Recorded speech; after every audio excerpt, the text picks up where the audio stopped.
This program is brought to you by thepodcastfactory.com.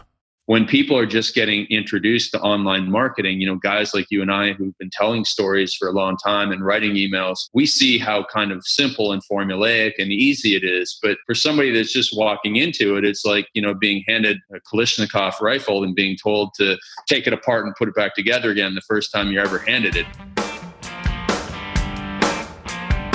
Hi, my name is Igor Kheifets, and this is The List Building Lifestyle, the only podcast which delivers cutting-edge conversion strategies from the online trenches straight to your earbuds. Download the transcript of today's episode and all future episodes at listbuildinglifestyleshow.com. I also invite you to grab a free copy of the Wealthy List Builder Survival Guide at listbuildinglifestyleshow.com/survival. And now, once again, it's time to claim your list building lifestyle.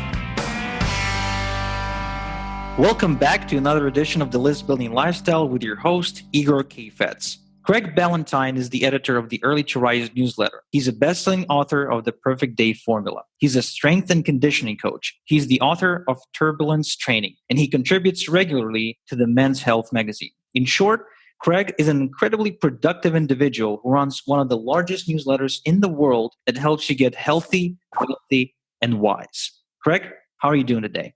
Really, really great. Thank you so much. My pleasure. Craig, let's go ahead and just dive right in. I know you're a busy guy. So you create a lot of content, like a ton, and primarily through writing, although you do some video marketing as well. Now, it seems like you can easily produce 1,000 words on virtually any subject that's close to your heart. Now, I'm curious, were you always a natural writer? And if not, how did you develop such tremendous capacity for producing high quality content? I was kind of a writer, but to get really good content, it's practice, it's studying the masters, it's really being able to find your voice, which is something that shouldn't take people long. But, I've studied everybody from Matt Fury to Mark Ford to Dan Kennedy, just reading a lot and seeing how they do it, seeing how they build in personality with teaching and leaving people with a big idea to take away. And that's really it at the end of the day. People want to be a little bit entertained, a little bit informed, and that way they go away saying, hey, that was good. That was good. I learned something. I enjoyed that. And now I can go and apply that to my life and go and have success. It's interesting. We call this concept on the show infotainment. It's a term I first heard from Ben Settle, a friend of mine and someone who I really admire when it comes to email marketing. And he says the exact same thing. You kind of have to give him broccoli dipped in chocolate. So it has to be nutritious like broccoli, but it has to taste like chocolate. In other words, entertainment, which carries this informative and educational value in it. Now, that is definitely something we spoke a lot about on the show. However, you mentioned something else, which we almost never touched on, which I want to kind of dive deeper into, and that is personality in your writing.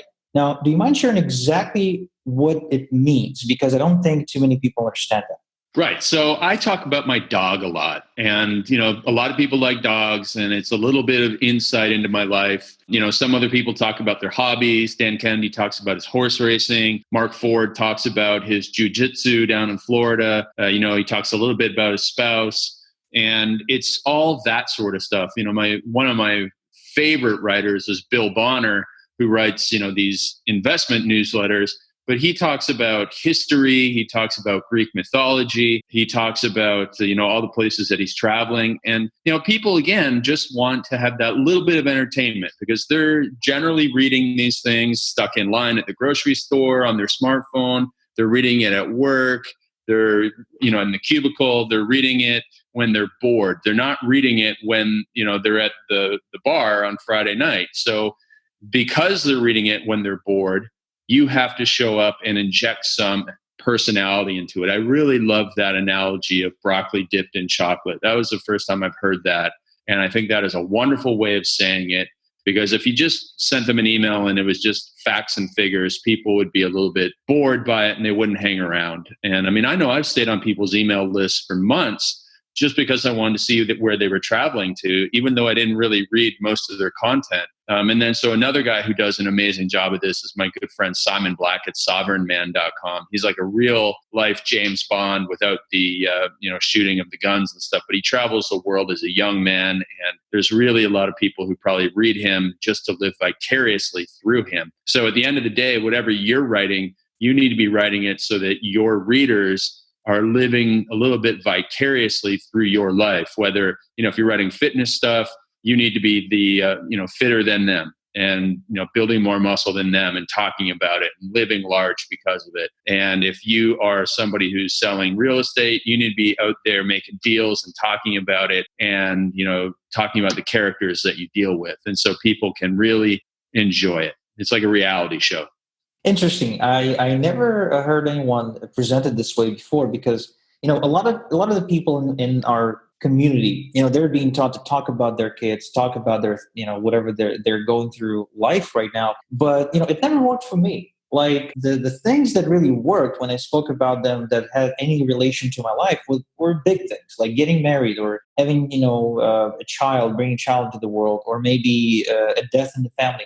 That sort of stuff, because it's extraordinary, it's not something that happens every single day, it got attention from my list. But for the most part, I wasn't really able to take mundane things such as, taking my dog on a walk and put it into an infotaining, container or something like that. So do you mind giving us an example of how someone who lives a pretty boring life can do this? Yeah, because I live a very boring life. I'm the world's most boring man. So I would write about how I went into on a dog walk with my dog, obviously, and I was talking about how I was listening to a Nito Cobain CD, and I was making fun of myself because yes, I still had a CD player, and this is just like 3 or 4 years ago, and I'm walking through. Nice. You buy all these CDs from Dan Kennedy, and it's like, well, I got to get a CD player, obviously. So I bought one of these, portable CD players, and I was walking the dog through a field on my family's farm and listening to Nito Cobain, and that was the introduction into, Nito Cobain had a very interesting story to tell, and I recommend people listen to him, but also, then I retold the story that he told, and it's all about, telling the story and putting imagery into it, and to do that as quickly as possible so that you get their imagination involved. And if they get their imagination involved, then now they've made a little bit of a commitment to it. And so they're going to go through and read the rest of it. And so that's generally something that is considered in the copy world. The longer that you can get them to commit to reading it, whether it's watching an infomercial or video sales letter, the more that chance they have of taking action, because they've already put a lot of energy into it. Oh yeah, for sure. And in our business, what we do, we use the concept of micro commitments, where we ask for, rather than one long commitment, we ask for a series of small commitments over a period of time. So that too, for us, works really well. And the more, as you say, they're invested, as in the more commitments they made up until this point, the less likely they are to back out of the sale, which is, again, it's just a tremendous concept that completely transformed my business, because starting out, I thought that people were supposed to buy from me because I put a link in front of them, which, as it turned out, was never the case. So circling back to just taking any day-to-day situation and being able to spot that nugget around which you can write a piece of content. What else can you suggest to someone who's just getting into the habit of writing, say, their daily emails to promote, just hypothetically, a business opportunity? They're trying to make money by enrolling people into business opportunity, and they're using email marketing to do it. So what can you suggest to them, the first thing they must do in order to be successful at it?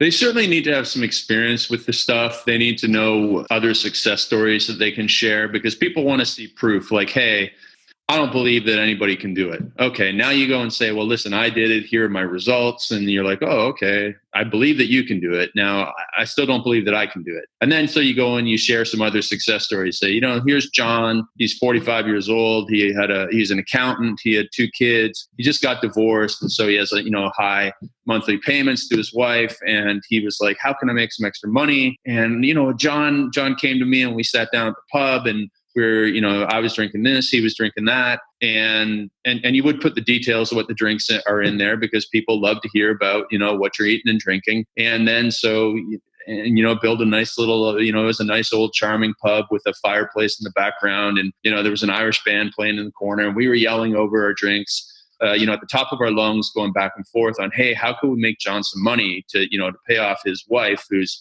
sucking his cash, and she's out there spending it and blah blah blah, to get people on John's side, and assuming your audience is like John, of course. And then and then I told John about this opportunity, and he was skeptical at first, but I said, hey John, I know a few other guys that have done it. It only takes like this many hours a week. And so John went home. I didn't hear from him for another 3 weeks. And then I ran into him, at the butcher shop, and he was in a real good mood. He was like, hey, I just bought these really expensive steaks. I'm going home to celebrate. And it's because of what you shared with me about this opportunity, because I went and, now I'm making more than enough money that I can pay off my ex-wife with the monthly payments, but I'm also able to eat like a king. So thank you so much. And, it actually took less time than you said it was going to, and I'm able to spend more time with the kids. And so that is the type of email that obviously you wouldn't make that up like I just made it up, but you would try and build in some type of success story so that you can teach people, hey,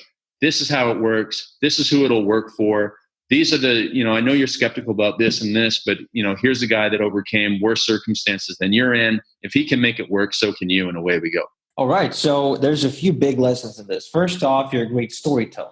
So right off the bat, you were able to tell a really vivid story, and I could see myself kind of eavesdropping your conversation with John, which is, like you said, engaging the imagination. Now, obviously, you did it through the use of detail, which is really important. A lot of people don't get it. What we do for some of our clients is we build them sales funnels, and the part of that sales funnel is a sales letter telling their story. And a lot of times, I'll be asking, I'll be having them, fill out this survey, right? And it has specific questions like, what did your life look like before you started online? And, very specifically, I asked, like, give us, some specific situations we can work with. Well, maybe you went to the grocery store and your card got declined, or maybe you wanted to enroll your kid to this expensive private school and didn't have enough money to do it, and yada, yada, yada.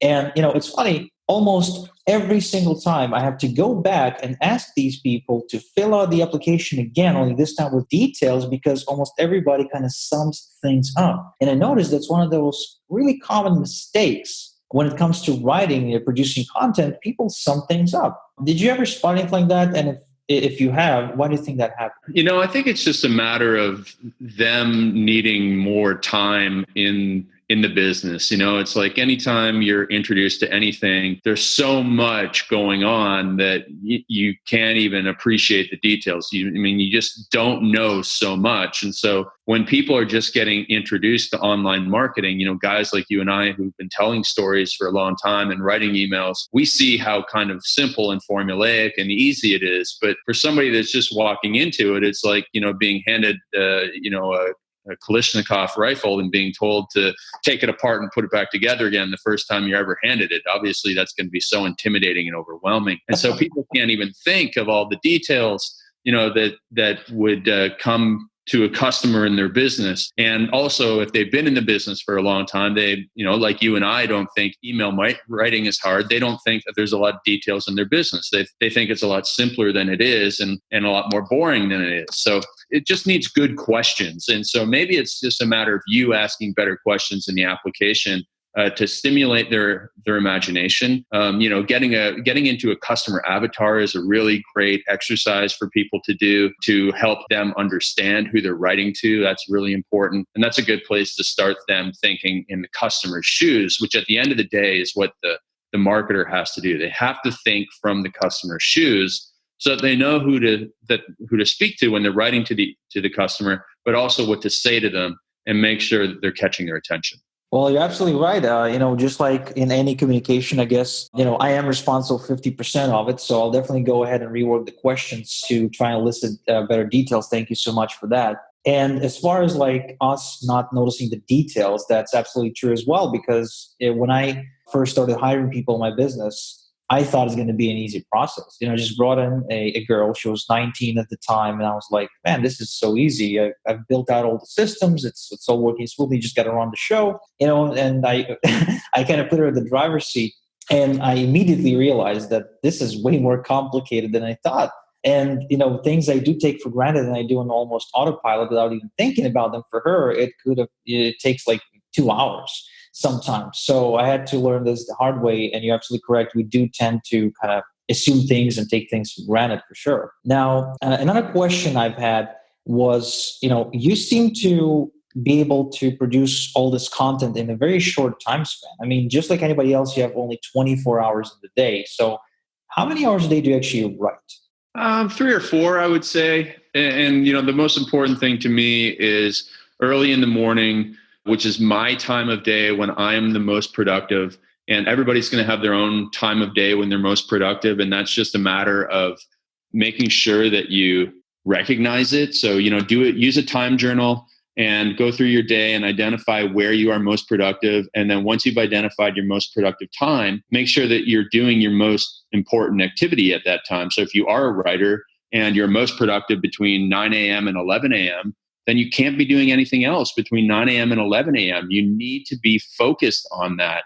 And you need to be writing and spending time in your most important activity. And if you find that it's 10 o'clock at night, then you do 10 o'clock at night. I mean, you just do whatever's best. And so for me, it was blocking out the time early in the morning. I go down and I have a little bit of an outline that I work from. So I try not to work from a blank sheet. And I just go and I write, or I write like I talk, and I would just, explain things to the person who I'm expecting to read it. And at the end of the day, that's the bottom line, is just, simplify, simplify, simplify. One of the best things I was ever told from my editor at Men's Health Magazine was to write at a grade 7 level. You might even write at a lower level these days, maybe grade 5 or grade 6. So no big words, very short sentences. You could use Hemingway app, which is a way to, make your writing a little bit simpler and clearer, because Hemingway wrote in very short words and very short sentences. And that's one of the things he's famous for. And so you just simplify your writing and you can crank it out, and then you can go and edit it later on. I mean, I got a lot of editing to do to my writing, but that's how you get a lot done. Interesting. So, man, there's so many things you're saying that I really want to either jot down on a piece of paper, going to go back, but I realize we have limited time.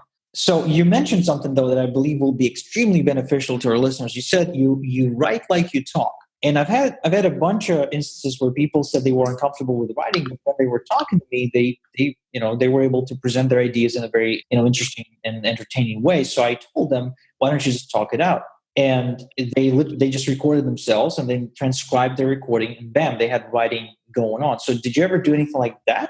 I've never done that, but I know some people that use, Dragon Dictate or Dictation apps, and they just do it. They just talk because they're much better speakers than they are writers, and it's much more natural to them. And for those people, you might even go directly into video blogging or videos instead of email writing at all. And we're seeing a lot more video these days, and it gets you very far very quickly because everybody can watch videos anywhere. It's so easy to download. The speeds are fast enough that you might be able to skip the entire email thing and just go straight to video and audio. So yeah, I mean, people who are frustrated at first should definitely go down that route and explore it, because you can really crank out a lot of content very quickly. Like on this call, in an hour, we would put together 25 pages worth of content going back and forth. And I mean, I don't know anyone who could write 25 pages worth of content.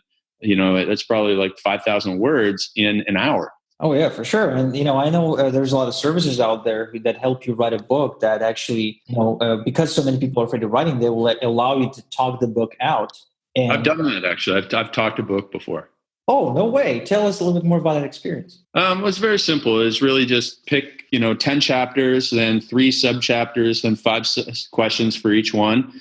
And once you've got that down, you've basically got your book, because then the person asks you the question and you talk for a little bit, and then they ask you the next question. And the next thing you know, in 8 hours, you have the transcript, and then it goes off to an editor. The editor cleans it up and brings it back. And so, you could have a 120-page little book done in a day just by doing it that method.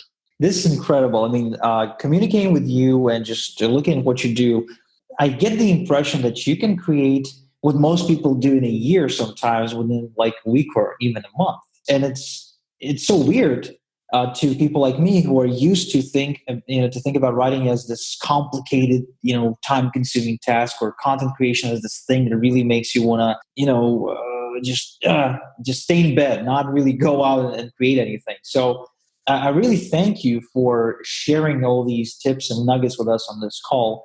Now, something that I really want to recommend to our listeners is to pick up a copy of The Perfect Day Formula, which is a book you've written on productivity and just owning the day and controlling your life rather than having your life and your day control you. So do you mind sharing a little bit with us what inspired you to write this book? I mean, really the thing that I had done for the last 10 years on how to make my days better, more productive, have that work-life balance and have amazing life, where I'm able to travel the world and go on vacations and stuff like that, and still the business runs, but also just to be healthy as well. And so it's just to make sure that, you have that amazing work day, the structure in your work day so that you can be free. And so it's about building true freedom by having more structure in your life, which sounds like a paradox. And of course it is, but it's one that really works. So the more structure you have in your work day, the more freedom you will have in your free time and in your personal life. And that's what life is all about. And people can get a free copy of the book at freeperfectdaybook.com. Just pay shipping and handling, and I'll send that book to you wherever you live. Again, that's freeperfectdaybook.com. Awesome, guys. You should totally get the book. You should read it and implement it, because some of the highest achievers in our industry have. Ryan Holiday, I think I've seen a testimonial from Russell Brunson. There's one from Mark Ford. So yeah, absolutely. Definitely get the book to get more done in less time and have a much better, much higher quality work and life balance. So Craig, thank you so much for doing this episode with us. I really appreciate it. And until next time we talk, have a good one. Thank you. Thank you for listening to The List Building Lifestyle. Make sure to subscribe on iTunes or Google Play to never miss an episode. Because who knows, just one conversion tactic we share on the show might double your list and double your business. Download the transcript of today's episode and all future episodes at listbuildinglifestyleshow.com. And don't forget to claim your complimentary copy of the Wealthy List Builder Survival Guide at listbuildinglifestyleshow.com/survival. This is Igor Kheifets, and until next time we talk, have a good one.